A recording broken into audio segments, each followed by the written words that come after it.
Hello and welcome to the teaching classes. This is Sandeep Bhaskar. चलिए बच्चों लोग शुरू करते हैं भोली चैप्टर से एक और क्वेश्चन की बात। क्वेश्चन है right the character sketch of भोली। भोली के कैरेक्टर स्केच को बताना है हमें।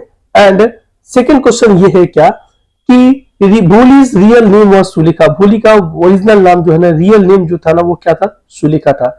We were told this right in the beginning. और इस बात का जो है ना हम लोगों को पता बिल्कुल हम लोग से कह दिया गया था कि इसमें स्टोरी के शुरुआत में इस बात को कह भी दिया गया था। But in the last paragraph of the story is भोली कॉल्ड सुलेखा अगेन। लेकिन इसके बाद जो है ना पूरे चैप्टर में भोली ही भोली कही जा रही है। और फिर कहा जा रहा है ना कि लास्ट चैप्टर में सिर्फ और सिर्फ लास्ट पैराग्राफ में भोली को जो है ना सुलेखा फिर से कह के पुकारा जा रहा है। Why do you think she is called Sulekha in the last point of the story? Last point of the story में उसे सुलेखा कह के क्यों पुकारा जा रहा है, ये हमें बताने के लिए कहा जा रहा है। ठीक है, अब अगला जो है ना, अगला जी है क्वेश्चन क्या है वो देखिए। डोंट वरी पिताजी, in your old age I will serve you and mother. ठीक है, ये एक भोली का बयान है, भोली का एक स्टेटमेंट है कि डोंट वरी पिताजी, I will serve you and पिताजी in the your old age. मैं आपके जो है ना बुढ़ापे में आपके और मम्मी का मैं सेवा करूंगी। Through this statement the narrator wants to highlight the moral value Bholi was imbued with. अब जो है ना इस स्टेटमेंट के माध्यम से नरेटर मतलब जो कहानी को जो लिखा है वो भोली के वॉइस के जरिए, यानी कि भोली जो ये बात कह रही है ना, उस वॉइस से दुनिया को, समाज को क्या मैसेज पहुंचाना चाहता है। ठीक है ना, उसके कैरेक्टर के बारे में, ठीक है, उसके मोरल वैल्यूज के बारे में। ठीक है, अब देखिए क्या है। Based on the reading of the lesson, what made Bholi aware of her rights and did she use them. अब भोली को ना इस चैप्टर के जो लेसन के स्टडी करने के बाद ऐसा क्या हुआ कि भोली को लगा क्या कि उसको जो है ना उसके अपने राइट्स के प्रति जो है ना वो सजग हो गई। वो समझ में आ गया कि उसका क्या राइट्स है, उसके क्या अधिकार हैं। And did she use them, क्या उसे वो यूज की है, ऐसा भी हमें पता करना है। Holy in the footprint without feet is a classical example of transformation of a child from depth of despair, agony and victim of neglect to a confident person whose life saw a sea change after the aura of education। अब देखिए जो है ना इस paragraph में ना कुछ आप जो है ना वर्ड्स देखेंगे, जैसे डेप्थ मतलब गहराई। ठीक है, डिस्पेयर मतलब निराशा। ठीक है, अगोनी मतलब होता है, अगोनी मतलब पीड़ा।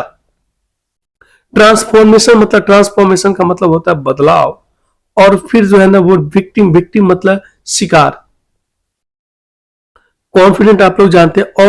ऑरा मतलब होता है ना आभा, जिंदगी में किसी चीज का ऑरा मतलब कि एजुकेशन का ऑरा मिला। ठीक है ना, आभा, प्रकाश। ठीक है, अब देखिए इसमें क्या है ना, इस पैराग्राफ में क्या कहा जा रहा है कि भोली का जो फुटप्रिंट विदाउट फीट में जो कैरेक्टर जो भोली है ना, वो भोली जो है ना एक क्लासिकल एग्जाम्पल है ट्रांसफॉर्मेशन ऑफ ए चाइल्ड। एक बच्चे का परिवर्तन, मतलब किस चीज में एक परिवर्तन जो है ना, उसकी जिंदगी में जो परिवर्तन आया ना, उसका एजुकेशन के माध्यम से उसके अंदर में जो परिवर्तन आया ना, उसका एक क्लासिकल एग्जाम्पल है। अब देखिए क्या क्या परिवर्तन आया है।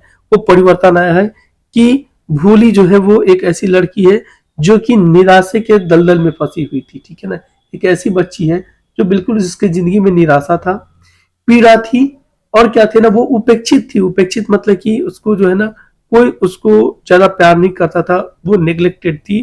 ठीक है, ये एक था। तो वहां से ना शिक्षा के आभा आने के बाद जो है ना वो क्या बन गई, वो बन गई एक एजुकेशन के बाद ना उसके जिंदगी में ना वो बन गई एक कॉन्फिडेंट पर्सन। तो इसी चीज को यहाँ लिखा गया है कि Bholi in footprint without feet is a classical example of transformation of a child from depth of despair. मतलब कि वो गहराई, निराशा की गहराई से, ठीक है ना, agony and victim of neglect to a confident person. और बिल्कुल जो है ना वो एक कॉन्फिडेंट पर्सन बन गई कई सारे चैलेंजेस को झेलते हुए। क्यों? क्योंकि उसकी जिंदगी में और ऑफ एजुकेशन आ चुका था, उसकी जिंदगी में एजुकेशन का प्रभाव आ चुका था। ठीक है, अब देखिए आते हैं अगले पैराग्राफ पे। Born into the family of नंबरदार रामलाल, भोली was fourth child among her 7 siblings। मतलब भोली के ना 7 भाई बहन थे और नंबरदार रामलाल की फैमिली में ना भोली का जो स्थान था अपने भाई बहन में वो था, वो चौथा स्थान था। By nature she was simple and naive. Nature से यानी कि क्या होता है ना कि बाई नेचर यानी कि अपने स्वभाव से वो कैसी थी, सिंपल थी, ठीक है ना। नाइफ भी थी, नाइफ मतलब कि बिल्कुल उसके अंदर जो छल कपट ना होना, सीधी सादी, एक तरह से कहें सीधी सादी थी। एंड रिगार्डेड एज डम काउ, और उसको जो है ना बिल्कुल एक क्या एक सीधी सादी गाय मान ली गई थी, ठीक है, इस तरह से उसको ना समझी जाती थी। But there was no dearth of woes enough life. Dearth मतलब कमी, दर्थ का मतलब होता है कमी, लेकिन उसकी जिंदगी में ना दुखों का कोई कमी ना था, ठीक है। सी, यहाँ पे she suffered a damage to her brain when she was 10 month old. अब वो जब 10 महीने की थी ना तो वो अपने दिमाग में ना क्या हुआ ना, उसके दिमाग में ना कुछ डैमेज हुआ, ठीक है, मतलब वो गिर गई थी कॉट से, उसके दिमाग में क्या आया था, दिमाग का ना सम पार्ट जो है ना वो क्या हो गया था, डैमेज हो गया था। Her face was disfigured by pock mark. अब जो है ना उसका जो फेस भी था ना कुछ समय के बाद जो है ना उसका फेस भी जो है ना वो क्या हो गया था, पॉक मार्क से डिसफिगर्ड, बिल्कुल मतलब कि खराब हो चुका था। And she had to face social stigma, और उसको जो है ना सोशल स्टिग्मा का मतलब कि उसको भी सामना करना पड़ता था। रिडिकुल ऑफ द अदर, अब दूसरों का मजाक भी बनना पड़ता था उसको, इस तरह के चैलेंजेस भी उसको फेस करना होता था।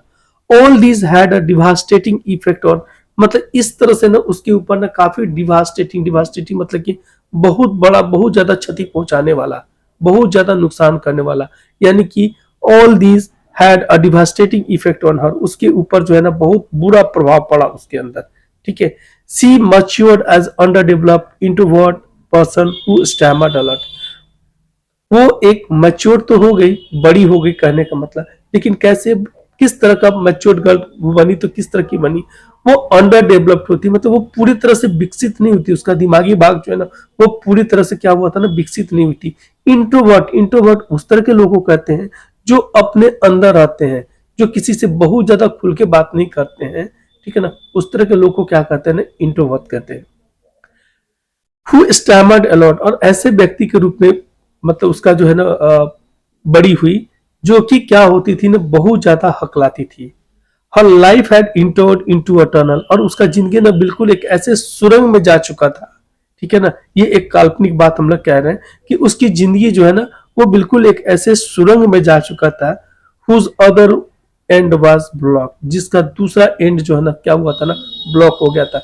मतलब वो क्या था ना, वो जा रही थी, किस साइड में जा रही थी, सुरंग में, एक तरह से देखे ना उसका जिंदगी जो है ना एक तरह से टनल में जा रही थी, ठीक है ना, सुरंग में जा रही थी, और वो ऐसे सुरंग में जा रही थी जहां का दूसरा एंड ब्लॉक था, वहां से निकलने का कोई उम्मीद नहीं था, ठीक है।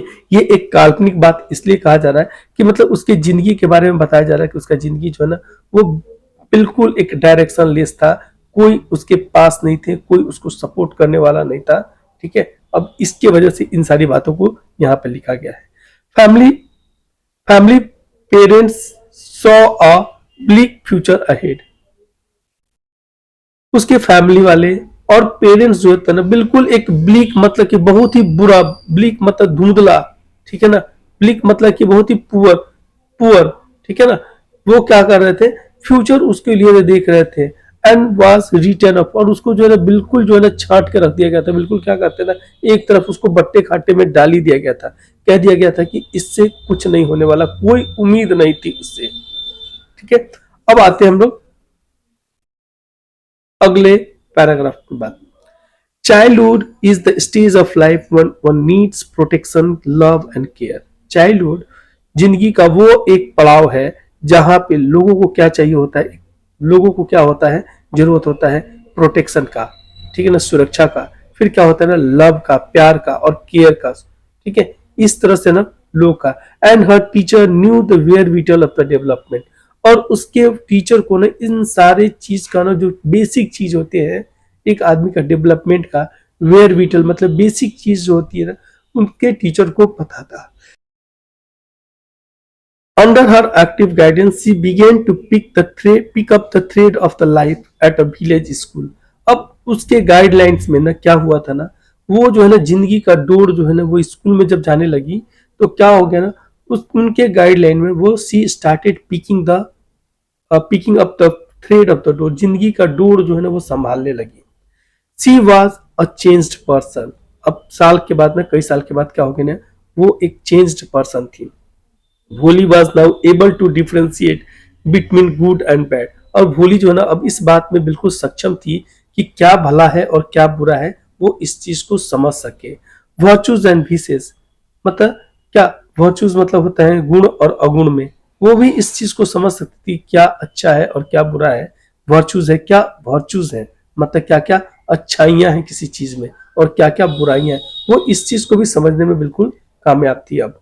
ठीक है, as she had the strength of education now, अब उसके पास जो है ना एजुकेशन था। And in all these exercise, in all these efforts, her in all these developments, her teacher helped her a lot। ये हम लोग कह सकते हैं, टीचर के बारे में थोड़ा बता देते हैं। ठीक है, अब देखो, हर बोल्डनेस एंड फ्रॉटनाइटनेस, मतलब उसका जो ना जो बोल्डनेस यानी उसका जो साहस, और जो जो फोर्टराइटनेस मतलब उसके अंदर का जो अच्छाई होता है, एक तरह का जो फोर्टराइटनेस, जो किसी को सच को सच की तरह न ट्रीट करना, किसी किसी बात को ना वो सच एक ऐसा सच होता है, जैसे कि फोर्टराइट उस तरह के लोग को कहते हैं जो किसी चीज को ना किसी गलत चीज को होने नहीं देते हैं, वो फोर्टराइट होते हैं। उसके ऊपर में अपनी आवाज जो है ना वो तुरंत मुखर होके बोल देते हैं, बता देते हैं। ठीक है ना, came to fore on her wedding day. अब वो जो ना इसका जो फोर्टराइटनेस और उसका जो ना बोल्डनेस ना उसके वेडिंग के दिन में, इसके शादी के दिन जो है ना वो खुल के सामने आया। when she rejected the marriage in reactions to the demand of dowry। अब जो है ना उसके पति जो है ना, जिसका नाम था क्या था, होने वाले पति जिनका नाम था विशंबर नाथ जी, विशंबर नाथ जो है ना डॉरी का डिमांड किए। उस समय वो बिल्कुल उसका जो है ना उसके रिएक्शन में ना उसका जो है वो क्या हो गया ना, उसका बोल्डनेस और उसका फोर्ट राइटनेस बिल्कुल खुल के सामने आया था। और वो दिन था उसके शादी का।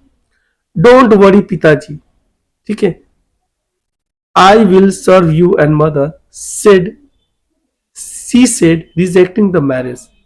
अब देखिए ना, अब अपने मैरिज को ना बिल्कुल अपने मैरिज प्रपोजल को जो शादी के बीचुअल में रिचुअल्स के बीच में वो क्या कर रही है ना, अपने उस चीज को रिजेक्ट कर दे रही है, शादी को प्रपोजल को ना वो रिजेक्ट कर दी है। जब उसके हस्बैंड जो है ना, प्रोस्पेक्टिव हस्बैंड जो है वो क्या कर रहे हैं, यानी कि भावी हस्बैंड जो है ना वो इस बात पे अडिग हो जा रहे हैं कि उन्हें क्या चाहिए, दौड़ी चाहिए। तो वो क्या कर रही है ना, उनको रिजेक्ट कर दे रही है। और रिजेक्ट करके कह रही है क्या, कि मैं आपका और मम्मी का क्या करूंगी, सेवा करूंगी आपके ओल्ड एज में। ठीक है, she had strength of courage character and courage of conviction acquire through education. मतलब एजुकेशन के थ्रू जो है ना अब उसके अंदर जो है ना उसके स्ट्रेंथ, उसको जो है ना सारा करेज और कन्विक्शन जो है ना वो बिल्कुल उसके एजुकेशन के थ्रू ही उसको मिला था। अब तक तो उसको वो सीधी सादी एक डम काउ समझी जाती थी। Her move on her respect from the family members. अब उसका जो मूव था ना, ये जो एक्शन ली थी ना, उस एक्शन की वजह से ना उसके फैमिली मेंबर्स जो है ना उसको जो है उसका जो है ना रिस्पेक्ट पुनः उसको प्राप्त हो गया। ठीक है, this is evident from the fact that she was called real name Sulekha in the departure of the भोली फ्रॉम अ सिंपलेटन।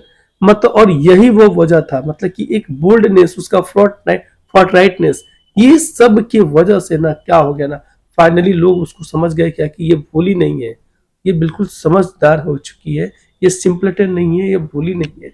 और इस वजह से ना लोग लास्ट में ना उसे उसको जो है ना सुलेखा का के पुकारने लगे। और देखो क्या, by all rights education made fully aware of for education.